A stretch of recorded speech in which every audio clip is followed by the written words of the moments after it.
see what happens. It's always fun. I can hear some feedback here. I think it's maybe because it's open on YouTube. These poor people. We do suck. Well, I do. I'm sorry. I shouldn't say we. Is it right? All right. I just, See, what I right did is now, start it again. according to my computer, it says you're offline. Okay. It says All right. stream offline. Okay, but you're typing to people, so people are getting the idea. Let's see. Oh my goodness, you poor folks out there. I'm just. Whoops. Now something's going on. One of these days, I don't know what's happening, but one of these days, it's going to be so great. Everything's going to be so. People won't even. They won't even remember this era. Yeah, my logo. There's your logo. Woohoo! Well, that's good. All right, so they should be hearing you speaking then. Through Skype, but through OBS. And through YouTube. Through the magic of all these things working together. So I'm going to put in. Okay. Headset because I'm getting Skype and the channel. Yeah, definitely put on headsets, and you can also turn off the channel sound if you want to. Or else you can turn off the sound from. Yeah, there's a delay too, so it's really confusing. But so we're just checking to see if everything's there. And we apologize to everybody. If you can hear me, I do apologize for all of this. We're trying to do something that's a little bit different because Alison is, she doesn't live in the same place as I do. So we're using a remote camera for that. And the biggest problem is that I have such a poor connection where I am. I'm out in the middle of the boonies here, and I have a poor connection, and yet it has to originate with me. So my sincere apologies for all of this. But the main thing is that if we do get things up and running, you can talk to Alison, and she can answer your questions because I know you have several questions, and we want to be able. That's the goal here. We're not trying to be techies. It's just that we have to be. Yes. I'm just. Do you want to try and shut Skype? Do you want to try and shut Skype off now? Because now my camera is actually going from OBS to the YouTube, and maybe because Skype uses a lot of bandwidth, maybe if we shut the Skype off now, we might be able to go back to just using the OBS with YouTube. We might be able to. You know what I'm saying? Yeah, I just don't want to. I don't want to frustrate people. Just don't want to. What I'm trying to do is just get to YouTube. It's crashing the station. I just want anybody that's watching now to be able to have something. And then what we'll do is we'll resolve some of these other technical issues. So all I'm really trying to do is to see if we can get back on, let me see with the live streaming, see if we can get back to where we're streaming. What are people saying? It says we're off. We're off. No, nobody. Lynette Myers said having problems. But now we're offline again. It says that we're live on where I'm looking. On my end, it's just buffering. Okay. Yep. Again, it's got to be my problem. But I think it's because we're using both Skype and YouTube. Right. Well, let's go off of Skype. Let's try going off of Skype, as you say. We can always go back on. So what we're doing is we're just tell people that we're trying it out because we're trying 2 cameras. And okay, so what I see now. Bell. Hang on, Bell says it's really good now. Is that true, Bell? Can you hear us both speaking? Yay! If it's okay. So for anybody that's out there that is listening, and I don't know if you were listening to my blah, blah, blah before, but I just want you to know that we are trying something different. It's not that we're so very terrible at live streaming because both Alison and I are quite good at this stuff, but we're going a little bit beyond it's the Peter principle, right? Isn't that where you go beyond your level of expertise? That's what I'm doing. And So what we want to do is to be able to try doing two cameras from different. Oh, and it just said it went offline again. Okay, so Yeah. damn it. Okay, so it says it's on again. Streaming removed, resumed. So again, it's to do with my problem with. So we're trying to do Skype, and we're trying to do the stream as well. And so what Alison suggested is that we try doing just a feed directly to Skype. Sorry, to YouTube. So let's try doing that. Okay, I'm going to hang up with Alison, and we're going to try to do the other feed. Okay, should we do that? Okay.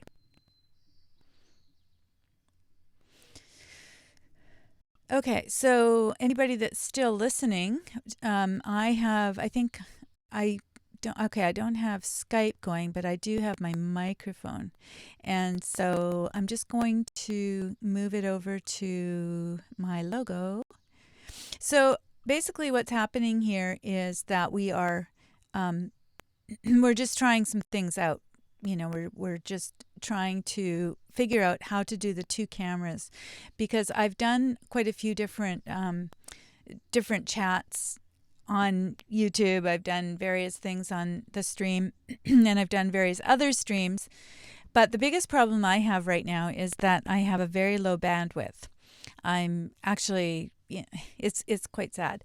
So what I want to do is to be able to have you talking to Alison through the chat, because there were lots of questions about her, and so we're having a couple of problems because I had her on Skype, and that was using too much bandwidth besides streaming. So any of you that are techies out there know what I'm talking about. The rest of you are going, what the heck? Why is she what's she on about? So there were questions about Alison and about George's relationship. There were questions about the actual story that she was telling yesterday. There are questions about, well, all sorts of things. If you take a look at the Alison Richards interview that I posted yesterday, you'll see all the questions. And so what I'm going to do is, I think what I'll do is I'll give her a phone call. And because it seems as though we're having a problem connecting. Okay, so the Skype problem is the bandwidth. And then the other thing we have going on is on YouTube, you get a chance to have two cameras. And it seems like, it really does seem like we should have her as well. But it's for some reason not working. That's all I can say. And I should be able to maybe change cameras or whatever. So we're just trying something, and it's not necessarily doing what we wanted it to do. So I need to go back and take a look. If anybody has any information about how to use two cameras, I'd be happy to take any advice because we've done the RTMP, we've done everything properly, and it just doesn't seem to be allowing her to come up on camera. So what I'm going to do is, just to really freak people out, I'm sure, I am going to just put up, let's see, well, let's try this, and we'll see if we can get a video image. Okay. So, all right, now I'm going to really freak people out because my hair is all a mess. But, okay, so, and I'll put my glasses up so that things look kind of okay. There we go. Now we have some sort of an image other than the logo. So what I would like to do is to call Alison, and next time when we do this, I think what we'll do is we will have a better bandwidth. I'll make sure that I'm plugged in, because right now I'm not.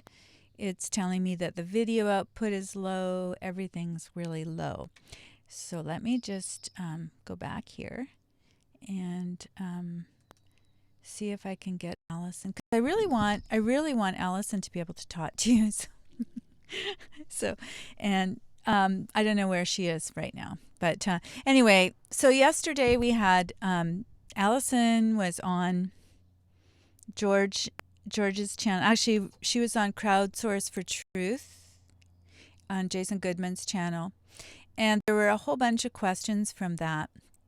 And then when she came over to my channel, or when I published the audio version of our interview, there were questions about whether it was the same person, all sorts of questions. So really what we're trying to do is to allow people to have an opportunity to talk to Alison, but the biggest problem is my not being able to have her on Skype at this point. So I'm going to try another method, and I'm sorry. So basically what it is today is just us trying some things, because Alison is going to co-host with me. She's going to help me do this this little chat, and I think she'll be far more interesting. I'd rather just be producing anyway, actually, than to be producing and hosting, and especially when my internet connection is so very poor at this point. So for me, it's that I have a mobile studio, and right now I am sitting in that mobile studio, and I'm actually using internet that is somewhat borrowed from somebody else. And what I usually do is I plug in. I have an Ethernet cable, and I do it that way. So I'm really seeing the difference between those two things. So my apologies again to those who have had to put up with all of this guff. But I really appreciate that you've come, and I know that everyone's interested in seeing Alison. I didn't want to just put people off. So having said all that, I'm just going to see if I can call Alison and see if and I'm doing all of this rather on the fly. So let me just see if we can get some sort of a connection here. All right. I'm going to see if we can. There we go. I'm going to try the Skype again just to see if we can do it. And I'm going to do it without video. So the old familiar sound of Skype there. She may be. We're both a little, we're both techies to a certain extent, but we haven't used this particular technology before. What I love about Alison is she's also a filmmaker, and she's one of the only women I know, and this is very sexist, but she is one. Hello. Oh, we're playing the voice. The person whom you're trying to reach. She's one of the only women that I know that is currently busy. Okay, so let's just try this. Try this one. We will see if we can get her this way. Yeah, sometimes when you're trying to talk to somebody at a distance, it can be really difficult to talk to them about how all of these things work, the streams, that sort of thing. Hi, is this Alison? Hi, I got you. Okay, so I'm calling you. Yes. Are you still? We are on the air apparently, so I'm just all I'm doing is using your phone just so that we can get some sort of thing happening here, and we do because we have 26 people that are watching now. We can get some audio going, and I have my video, but I don't really want it to be my video. So what I'm going to do is I'm going to switch it over to the logo, and I'm going to turn off my camera. I just wanted to say hi to people so that they knew that there were actually really people here. And so I'm going to just put the logo up for now. And so what I would like is if you could go and monitor the chat while you're on the phone. Can you? Do you think you can? Can I do what while I'm on the phone? We'll just see if.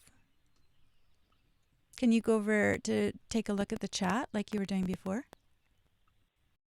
I'm at the chat now. Jeremy says borrowed LOL. I imagine he's talking about your the internet connection.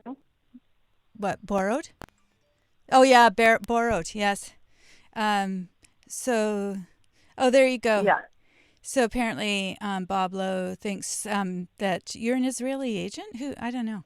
I always find it interesting what people have to say. So anyway, the point that we're trying to, I know there's some sort of a comment here, but everyone has their concepts, and so I'm trying to entertain some of these ideas without totally blowing them off. But some of them are rather funny and silly.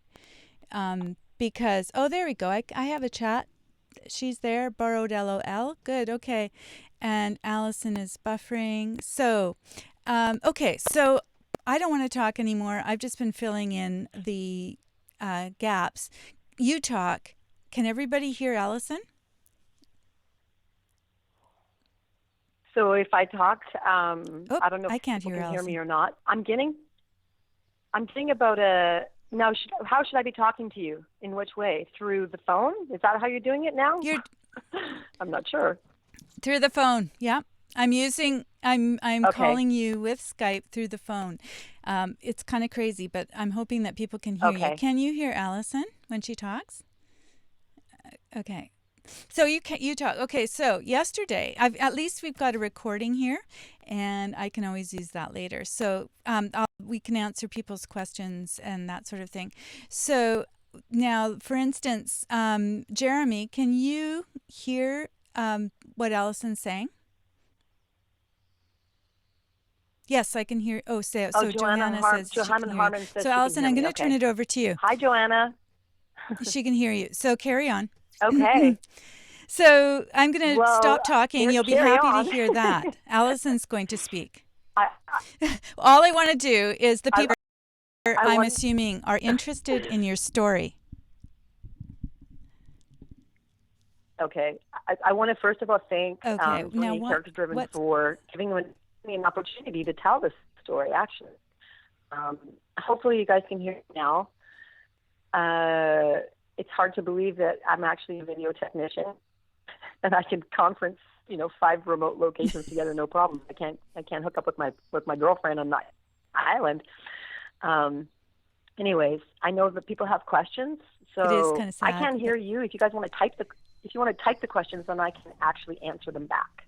Oh, Jeremy says you can hear me. Thank you, Jeremy. Right. So, yeah, whatever questions you guys have, just type them to me and I'll answer. I have no. I didn't humiliate myself by telling a horrible story about my past so that people wouldn't learn. People wouldn't get entertained by it. It was the purpose of doing that was I want people to understand that there are terrorists, that there are known criminals that are actually entering the United States of America and Canada. And I think it's important that we know that, and that the agencies and the government agencies that are in power are fully aware of the fact that these people are criminals. I was told by the UK embassy in Kuala Lumpur that the fellow who I was engaged to was a known Al-Qaeda operative. Now, that was information that they gave me. They gave me that information, and I don't even know where I would make something like that up. But he now lives in New York City. How living in New York City is beyond me. So I want to know, how did he get to New York City? I think Why that was was in New York City. That was the issue, I think, that George was trying to bring up when he was talking about it. And I think people have their stories kind of mixed up because they know about the fact that you were beaten by this guy. And I think they think it was a recent thing and that it was as a result of something that George said,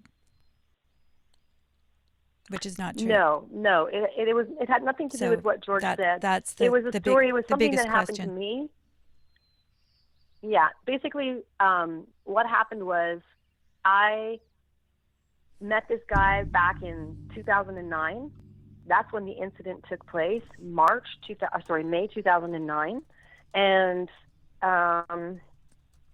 it took me a lot of years to get over it and get my life back together and lick my wounds, so to speak.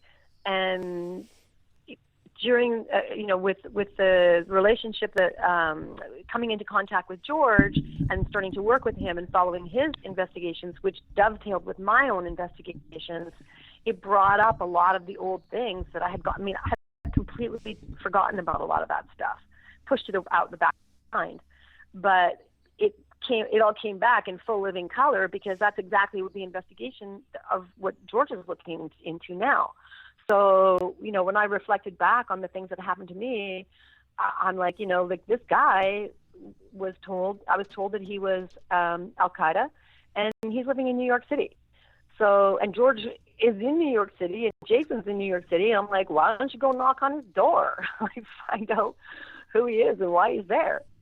So, that was why I shared my story. I didn't share my story so that trolls and people could go, oh, what a terrible thing happened to her. I mean, I don't need the humiliation in my life. Sorry, I think there's a little bit of a funny thing that happened with your sound there. But carry on. The powers, are encouraging. It's because I've got about a 10-second delay. Yeah, no, it's for anybody that hasn't done this. Well, it seems to me like.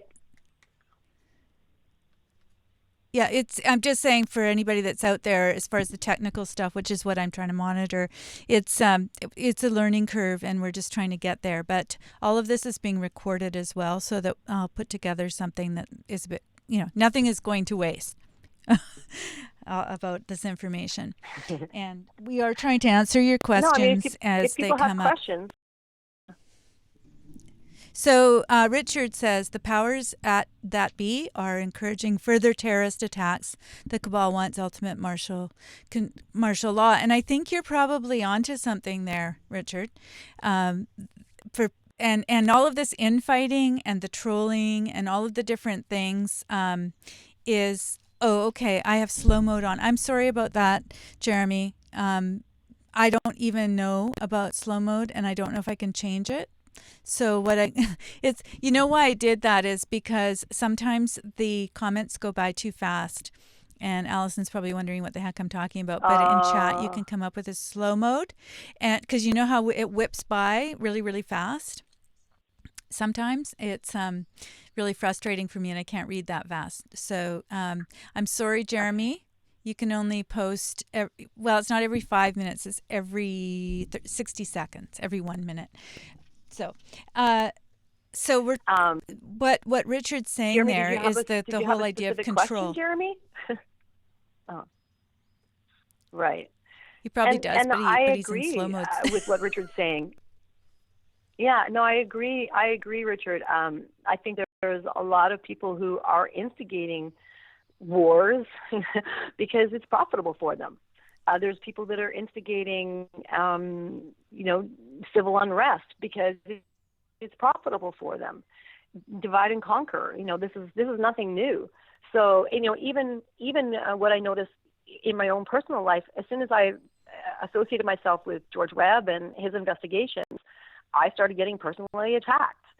And I hadn't experienced that for a long time. As soon as I started researching Frank Giustra, even before I was in contact with George, I started getting hacked.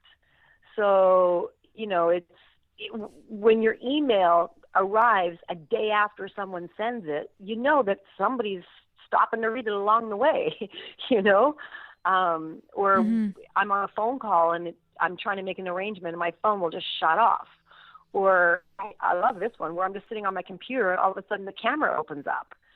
So I've been attacked, I've been hacked, I've been personally, made a target, and it's because of the people who I hang out with and because of the things that I say publicly. But I think it's important for people to hear these truths, specifically things like, yes, there are powers to be that are encouraging terrorist attacks. There's false flag events that are happening.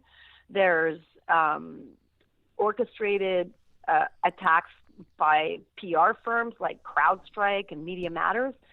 The government of Canada has paid trolls, people who are paid to go online and social comment. I mean, that's really people who are being paid to be trolls. Their job is to go on and comment socially and to sway people's opinion. So, like if I go to, for instance, an Alberta tar sands site that says Canadians for clean living, clean energy, you think, oh, this is people who are kind of like trying to make a better place. But it's a government propaganda site. And when I made a statement on that site that was like, wow, this is kind of weird. Are our tax dollars this, 50 people all started finding me. Yeah, definitely the powers to be are encouraging attacks, personal attacks, global attacks at all levels. At all levels, I agree. Yeah, and this whole idea of trolling and getting people to is the divide and conquer. Again, it's you said it at the top. It's really as old as the hills, and as soon as I see it, I agree with. I think George was talking about it being over the target. I mean, obviously, he's not the first person to notice that, because one of the people that I've talked to a lot is Dr. Judy Wood, and a lot of other people who are whistleblowers. Anybody who's a whistleblower, as soon as they're over the target, they're going to start getting attacks. And with George and with this investigation, I see all these other, I think even the London attack and various other things are to do with this. There was a guy that just went off the road in New York, was it even a block from where George was, as a distraction. It feels to me. And then people will go, oh gosh, you're paranoid. Well, there's a very fine line between being paranoid and being diligent. Just understanding. Right. Sorry, go ahead. I wouldn't consider you at all to be paranoid. I wouldn't consider you to be at all paranoid. And I will echo what you said. I remember specifically the day that car drove down and plowed into people on Times Square. I had the day before on my Facebook page, I had posted, everybody get ready because there's going to be a false flag attack. I can predict them now. I can actually predict these attacks based on what's going on in the media. And the attacks are always coordinated because there's something happening that they want to shuffle everybody's attention away from. They want to distract people, so they create these events. And, Alison and Joni, is there a problem between Webb and InfoWars? It seems like Webb isn't good with Corsi. This is exactly what we're talking about, is when people start collaborating together for a common purpose and a common good, they will be and viciously. I can't believe the attack that happened to me just in the last 24 hours from 2 interviews that I did. I have never been trolled so heavily, ever. But then I think, you know what? Obviously, it's because I'm giving information that they're trying to discredit me. If I was saying something that was completely unimportant, nobody would bother with it. When I get trolled, and when pictures disappear off my Facebook page, or when videos disappear, or when my content gets scrubbed, I know that my content is bang on. That's my barometer. That's how I know if I'm doing something right. Yeah, it's interesting too, and I don't like to keep talking about other people as well, but just basically to confirm what you're saying, because I've had Stephen Shellen on, and one of the things he was saying when this was first happening to him, he'd go to a hotel room and things would be moved around, and part of it is just as he called it, a mind fuck. If you don't, it's just the way it is. Actually, I've heard psychiatrists using that turn of phrase because it's now a thing. It's just a way of crazy making. And, people who are doing this in personal relationships, I think we all know people, I've been in one, where you just go, I started taking pictures of a whiteboard because they kept erasing things. And I go, I'm sure that was on the whiteboard, so it's gaslighting, whatever you want to call it. But it's such an old tactic, but it's trying to get you. So you're saying this to other people, and then people will go, oh, come on, that's just nuts. And I can give you so many examples, which I won't do here, but I'm just saying, if any of us have ever had a friend that has done that to us, where they've gone, I didn't say that. No, because it's the seed of doubt, right? And that's what the trolls are doing as well. I'm just interjecting. You go ahead. Yeah. So, no, sorry, there's a question about Garnet K. Someone has a George Webb crush. DeFango exposed some stuff about him that people might want to start thinking twice about the real George Webb and his psychophant, Jay Goodman. Yes, Garnet, I went because basically what DeFango did was DeFango took the the interview that I had done last night with George and Jason, and he put his face over top of the iPad that was projecting my image. He pasted his face on top of that, and then he basically mocked me. He played the video, and he like mocked me with his face on top of my audio. And then I watched all of his videos because I was like, look, this guy doesn't know me from anything. He doesn't know anything about me, but he's personally attacking me. Why is he attacking me? Well, really, he wasn't attacking me. He was going after George and Jason, and I just happened to be an innocent bystander. He did expose a bunch, Defango, I know what you're talking about. He did expose the text. The text messages were from a woman that George was in contact with back in, like, I don't know, January or February, I don't know. When I met George in Canada, and I was working with him while he was investigating in Canada, that woman was calling constantly. And I said, what's with this woman? She was constantly calling. It's really annoying. And he's like, he was straight up. He said, I communicated with her, and, she's married, she has kids. It's never going to go anywhere. He doesn't want to, cause a problem for her. He was being very gallant, and he was trying to just be nice to her, but she would not step away. And it just got really crazy. I was the one actually who took his phone, and I blocked her. And then as soon as I blocked her, then she went ballistic and started putting up all these Twitter messages. So, we're all exposed to people in our lives that can cause problems for us. And I don't know who that woman was. I don't know if she was somebody who was sent to go after George, or if it was just random. I don't know. It's got nothing to do with me. But I do know that I did witness part of it, and it was a little bit disturbing to me. I felt sorry for her. And I feel very much like that's kind of how I feel now, because people are questioning who am I and what's my deal. And you know what? It's really none of anybody's business what I do in my life, in my personal life. And it's really nobody's business what George Webb does in his personal life.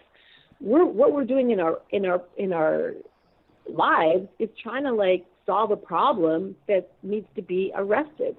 We need, I'm doing this not so that I can have any celebrity or anything. I'm doing it because I have 3 kids and 10 grandkids, and I want a future for my family.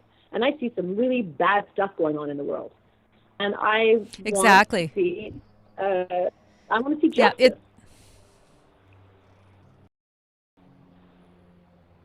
Yeah. That's an interesting one, because I think we as women may have a different point of view, because I notice a lot of the comments that come, they seem to come from men when it comes to, what the big picture is and what's happening and who's doing what. And then they're starting with the big picture. We go down to, oh, well, therefore these people must be wrong, or they're on the wrong side, or whatever. Whereas the women seem to kind of go, the personal information is interesting because it kind of humanizes us, and we see that we are moms and grandmoms, and we want to, the biggest thing that our forefathers did was they left a legacy for us. They thought in terms of legacy as the first generation, or maybe 2 generations. I'll say that I'm the first generation, so it's back there a little bit, where it's just about us, and I think it started with the baby boomers, where we just went, whatever we can get out of life, and we don't think about the way that things are going to be. So it's like, oh, I'm not comfortable, or I don't like this, or it's, this sort of how it affects me. And I think Alison and I are very much about how it affects the future and how it affects the next generation that are alive right now. This is critical stuff. This is not just, it'll go away and then I can get back to watching TV stuff. So that's my soapbox. No, I agree. I got rid of my TV 20 years ago. I don't watch TV because I stay away from advertising. I don't listen to radio. I don't do anything because I know that those are all propaganda tools designed to control and brainwash people. Sorry, Garnet worst audio ever. Is it my audio that's bad, or is it Joni's that's bad? I think it's actually yours is. It's cutting in and out, and so what I'm going to do, I think, is I wanted to make sure that those that I had promised you to, I don't know, I'd betrothed you to, that I told, I said that you'd be on tonight. I wanted to make sure that we did follow through with that, but I want people to know that we are going to clean up the issues around audio and video, and we're hoping between the two of us, we're both producers. I produce TV and have a radio show, and so it's not for lack of Alison's experience as a filmmaker and producer, nor is it a problem with mine. It's a problem with the technology itself and getting used to it. And the biggest problem is right now I have Alison on her cell phone and I'm using Skype. So anybody that knows about Skype out, or the fact that you can call using Skype, I've called her phone because we were having a hard time with the bandwidth. And so these are all just technical things that I've been dealing with since 2003 when I first started doing live streaming. You can imagine what things were like then. And so we wanted to answer as many questions as possible. And I mean, Alison has graciously accepted my invitation to co-produce. The problem is, are we going to be able to get the technical issues worked out? And the only way we can do it is live on air. So I thank you so much for your patience and for your questions. Are there more questions out there, Alison? Even though the sound is crappy, I don't want to go without letting people, making sure we've answered those that are there. Yeah, I mean, I don't know if there's anybody that has any other questions for me. I'm a real person. If you want to look, but I'm not hiding. I use my real name, Alison Richards. All of my social media says who I am. I've always lived my life very publicly. I started as a journalist in the early 90s. So I don't, I really have nothing to hide, and I haven't done anything wrong. So I'm not afraid of trolls. I'm not afraid of CrowdStrike or any of those people, because really, I'm about truth. And if that's too much for people to handle, then they need to step back, because that's what I'm going to deliver is truth. And I just, I think it's really unfortunate that there's been a lot of a concentrated effort to tear down people who are trying to do good things right now. And I feel like, I just feel like the last 24 hours for me, I had a lot of things to say that were really difficult for me to say, and I took a lot of heat for it. But I also feel like that a lot of people came back to me really positively, and I want to thank the people who came back to me in a really positive way, and the women who reached out to me. I hope that my story hits somebody to wake them up so that they do not have to go through the same experience that I went through. If there is one woman out there, one woman who doesn't have a problem because she heard what I had to say, then I'm happy. That's all I need, If one woman walks away from a bad situation because she heard something that I said that triggered her to realize, then I'm happy. That's all I'm asking. I just want people to hear the truth. So. That's exactly it. It's about sharing the truth and just putting it out there. And I'm. Yeah. So, well, what I don't want to drive people crazy with the sound. It's not your fault, and it's I don't even know what it is, but it's just this thing of cutting in and out on a regular basis. So I'm wondering if we're being a little bit targeted. I've been reading some stuff today, and I'm going, oh my, it's amazing. It's not fiction. It's actually there. So I think what we'll do is we'll plan again to have an event. I hope that anybody that is subscribing has, clicked the little bell, so if you're interested in this sort of thing, you'll be notified when there is a live stream, and also to share it with people, because one thing to ask you, Alison, is people were wondering, are you the same person that I posted the interview about? Are you the same person that was on the live stream with George yesterday, with Jason interviewing you? Yeah, I'm the same person. For people who saw me with George and Jason last night, that's who I am. That's what I look like. There's nothing mysterious about me. Somebody complained about the picture that Joni had picked, and I'm like, you know what? You can still recognize me from that picture. It's not like you posted a picture of a different person. Like, I'm who I am. Have you talked to anyone? My fault. As to why you cannot get in the that was US? my fault because I didn't ask you. Yeah. Yeah. No, and it's okay. But I'm just saying, like, those things it's not even important to me. What's important to me is the message. And, like, people get so hung up on all these other things, and I'm like, you know what? Who cares? Like, who cares? What's the message? Well, that's it. Well, that's the thing that I find interesting. Sorry. Yeah, I don't mean to. Go ahead. So, sorry. I talked to the MP as to why I can't get into the U.S. And it really doesn't have anything to do with the embassy. I don't know if you understand how the Customs and Immigration works. Immigration officers work at the border. And normally when we cross the border as a Canadian into the United States, then there's really no restrictions, But the Americans or the Canadians have the right to say, we don't want you to come into our country today. The same way as you can go every single day and have coffee with your next door neighbor, and one day you knock on her door and she says, no, okay, I don't want to have coffee with you today.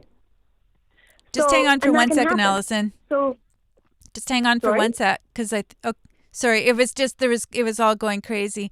So just start that again about picking up from going for coffee. I couldn't even hear what you were saying there.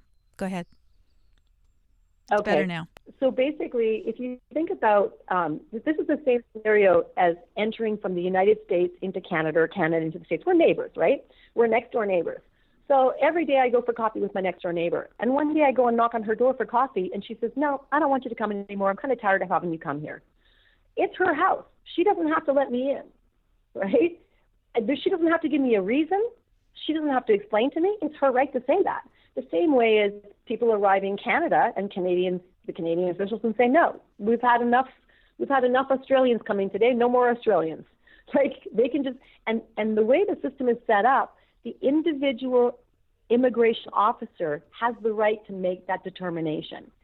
So at some point in time in my history of going into the United States, some immigration officer took a look at my passport, took a look at my travel history, took a look at my situation with office, because it was all documented, and decided I shouldn't go into the United States anymore.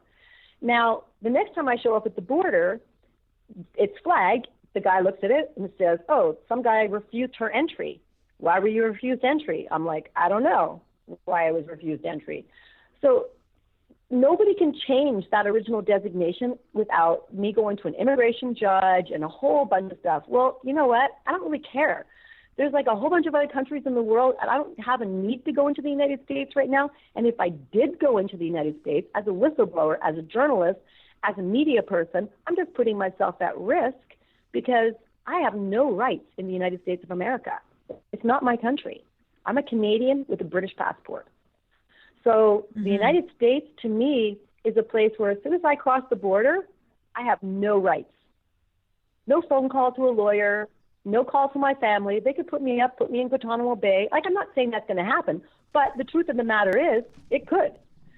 And so until things in the United States are settled down a little bit more, and until this craziness that I consider that's going on is addressed, and until people like Asif Ali Khan are controlled and sent back to where they should be or sent to jail, I don't really have a desire to enter the United States of America. It's just a foolish move for me to do so. It's not a safe place for me to be. And I try and keep safe. Somebody asked me that, are you trying to keep safe? And I'm like, I'm trying to keep safe, but things happen, I'm not going to live in paranoia either. I'm going to live my life, and I'm going to, try and be a good person and do things, but I'm not going to cower in a corner or hide away.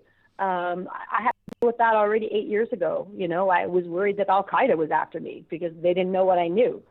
So, I'm not going to live in fear anymore. I'm going to live in a state of active participation. That's a great way to put it. And I think this is the sharp as attack. You know what? Sharp as attack. You are just the biggest pain in my ass. And I figured it out. Your name is Sharp Ass Attack. Sharp ass. You're a sharp ass, and you're attacking people.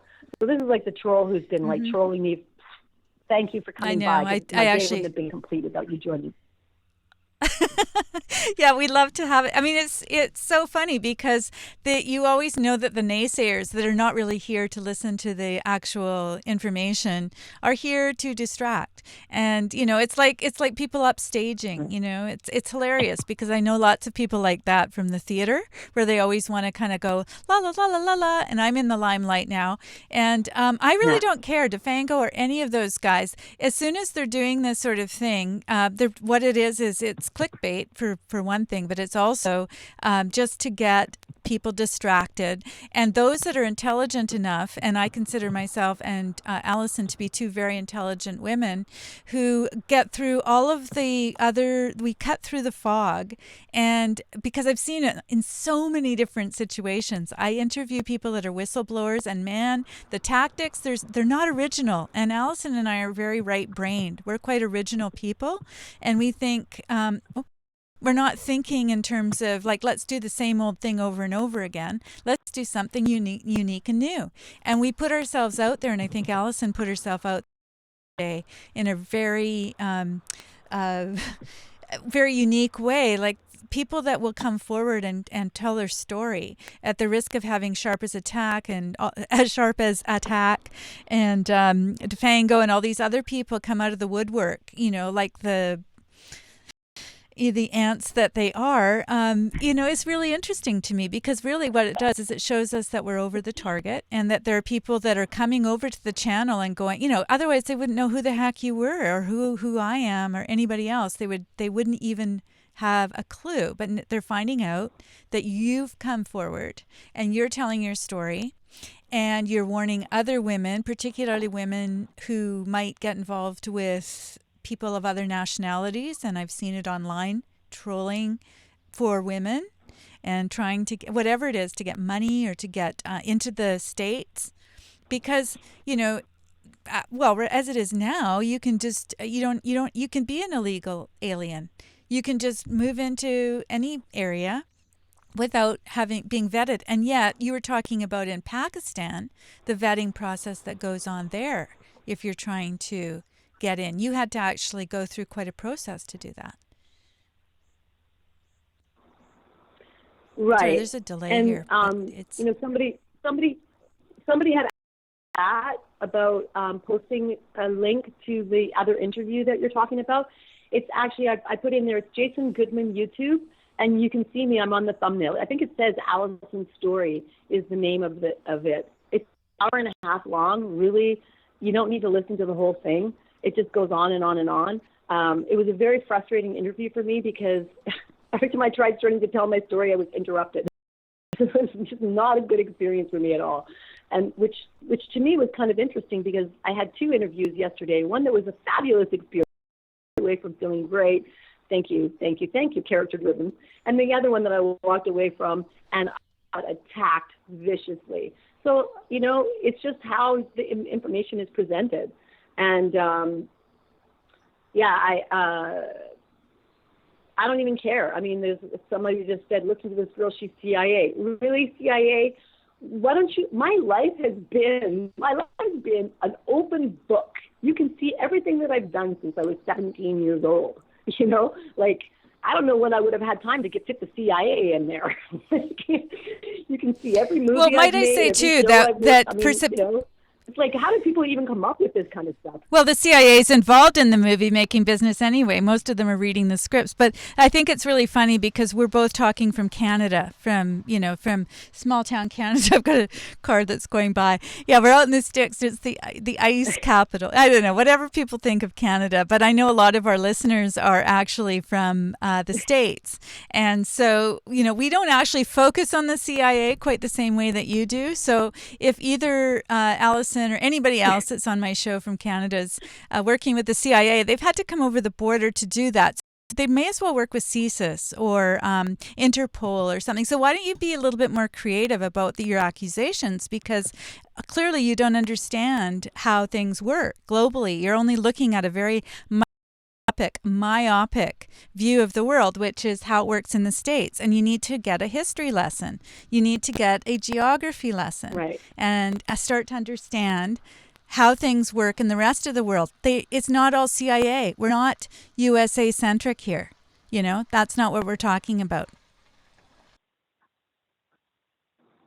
Yeah, and what's interesting to me is how these people, they think it's like my civic duty to expose this person, and I should go to the embassy and I should do this. Yeah, hey, I'm in Canada. Is in the United States, in New York City. I can't get there. Everyone expects me to do something about it. It's not my problem. Like, I told everybody, here he is. I turned over the information. What the hell else am I supposed to do? I can't knock on his door. I can't go arrest him. It's not my responsibility. I gave that information to other people. It's up to them to do something with it. Well, that's it. And actually, George has exposed it as well. All the folks that are out there exposing things are getting all the flack. You wonder why people don't want to expose things. I guess it's the brave people, it's the heroes. Alison came forward because she wanted to be able to tell her story. She got in touch. We told the story in the best way that we could. If people don't believe it, if they don't like it, if they don't see the relevance of it, then that's the problem. It's not that people are bringing forward information like George or like Alison and like myself. It's not our problem if you refuse to do your homework, if you refuse to go and take a look at the rest of the videos and see the context. How does this work in? I don't understand, blah, blah, blah. And the answer I give to people is do your homework, go back. All the videos are there. You can take a look and see how it works in. Alison is part of the story. She was raised as part of the story by George Webb. And her relationship with George Webb was clearly put out there by George when he talked to the woman in Vancouver or said that he loved her when he was doing his sort of dangerous. He was putting out the threats and he said, don't touch my family, don't touch my girl in Vancouver. Any of you that have seen that video, see how this relates. But the rest of you might have to go back and do some homework, or we will answer your questions here. But if you're just going to be making ridiculous accusations and criticisms, then how can we educate you? It's not going to be possible. Anyway, over to Alison. I'm going to let you wind up and say whatever you need to say, because the sound is so much better now. I mean, from my point of view, I hope other people feel that way. Well, I hope that everybody who had a question got it answered, and I guess that I will. I'll just say in closing, I gave this man's name. His name is Atif Ali Khan. He lives in New York City. I gave his Facebook profile. I gave his YouTube page. I gave all of the information. It's all been posted. It's all been documented. So really, it's not my responsibility to do anything else. It's the responsibility of the people in the United States. I've handed over all the evidence. I've handed over all the information. I can't really do anything else about it now.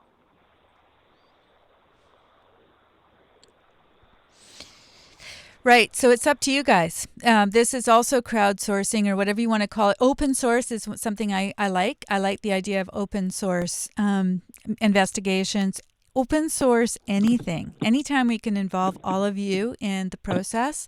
And this is our first step, our first foray into including you in the chat. And I do apologize for any of the technical stuff, but I think you've gotten a taste of what Alison is about and what we're trying to do here at CharacterDriven. And how, my goal is I tell the story behind the people making a difference in the world. That's my tagline. That's, it doesn't matter whether they're musicians, whistleblowers, whomever. So if you have people that you want to hear, I'm happy to give them a call and give them a platform. But meanwhile, I want Alison to have a platform, and I'm hoping